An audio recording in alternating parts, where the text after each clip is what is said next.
ரமேஷ், மீனா, அருண், இப்போ திவ்யா, இதெல்லாம் கோஇன்சிடென்ஸ் இல்லை, இதெல்லாம் ஒரே ஸ்டோரி. திவ்யா ஒரு ப்ரைவேட் ஹாஸ்பிட்டலில் நர்ஸாக ஒர்க் பண்ணுறா. நைட் ஷிஃப்டில் திவ்யா பயப்பட மாட்டா.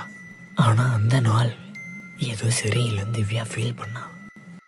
டைம் ஒரு 2:45 மேலே இருக்கும். ஹாஸ்பிட்டல் ஃபுல்லாக சைலண்ட். அப்போது திடீர்னு ரிசப்ஷனில் யாரும் பெல் அடிக்கிற மாதிரி சவுண்டு கேட்குது. திவ்யா ஸ்லோவாக நடந்து போனான். ஆனால் அங்கே யாருமே இல்லை. திவ்யா டேபிள் மேலே இருந்த ரெஜிஸ்டரை பார்த்தா. பேஜஸ் ஆட்டோமேட்டிக்காக டர்ன் ஆகிட்டு இருந்தது.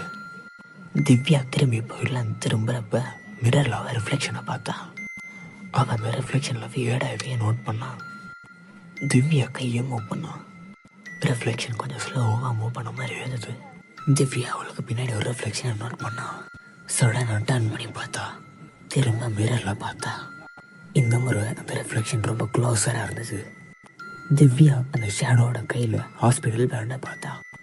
அந்த பேண்டில் மேரின் நேம் இருந்தது. சடனாக மிரர் கிராக் ஆகுது. திவ்யாவோட ஃபேஸ் கொஞ்சம் கொஞ்சமாக மறையுது. இப்போ திவ்யாவும் காணும். நெக்ஸ்ட் டே போலீஸ்க்கு ஒரு ஷாக்கிங் டீட்டெயில். திவ்யா, அருண், மீனா, ரமேஷ் எல்லாரும் 2 வீக்ஸ் முன்னாடி ஒரே இடத்துல சேர்ந்து ஒரு கேம் விளையாடினாங்க. ஒரு ரிச்சுவல், பிளடி மேரி.